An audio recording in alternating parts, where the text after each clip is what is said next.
Հարգելի գործընկերներ, սիրելի հայրենակիցներ, երբ խոսում ենք Հայաստանի զարգացման առաջընթացիկ տեմպերի մասին, ապա դրանք պարզապես քաղաքական հայտարարություններ չեն,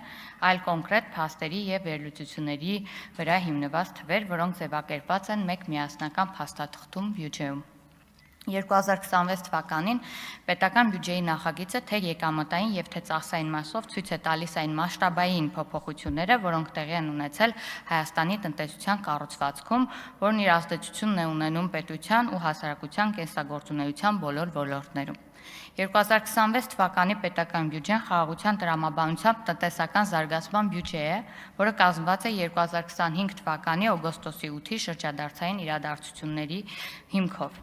Ինչու եմ շեշտում խաղաղությունը, քանզի հենց խաղաղությունն է, որ հնարավորություն է տալիս բացահայտելու Հայաստանի ու նրա հասարակության ողջ ներուժը՝ տնտեսական, քաղաքական, տեխնոլոգիական, կրթական, գիտական, սոցիալական, մշակութային եւ այլ ոլորտներում։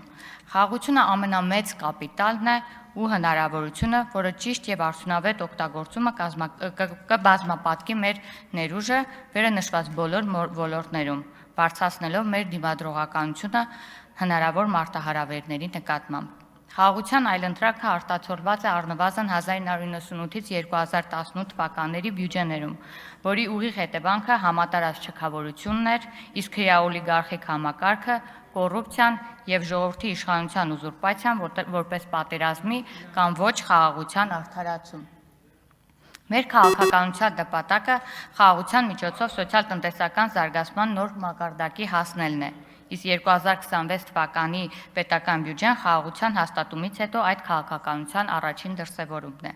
Սա է իրական Հայաստանի գաղափարախոսության ֆունդամենտալ տարբերությունը, որտեղ քաղաքական իշխանությունը արդարանում է ոչ թե նրա համար, որ ստեղծել է հրեաօլիգարխիկ ավտորիտար համակարգ, քանզի դրա համար առանձնապես արդարանալու բան էլ չկա, այլ նրա համար, որ օրինակ ինչու Հայաստանի տնտեսական զարգացման տարեկան միջին ցուցանիշը 7.4% է, այլ ոչ թե 9 կամ 12%։ Սրանք են այն պատճառները, որ իրական Հայաստանի գաղափարախոսությունը եւ խաղաղության օրակարգը Հայաստանում ունի թշնամիներ, իդեմս կոնկրետ շրջանակների, քանզի պատերազմը կամ ոչ խաղաղությունը մշտապես եղել է նրանց իշխանության պահպանման եւ անձնական հարստության կուտակման հիմնական աղբյուրը։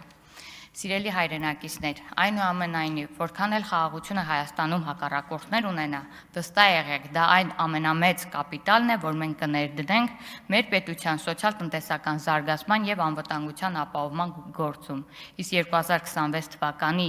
եւ հաջորդող տարիների բյուջեները լինելու են այդ քաղաքականության արդյունքների չափելի արձանագրումները։ Շնորհակալ եմ։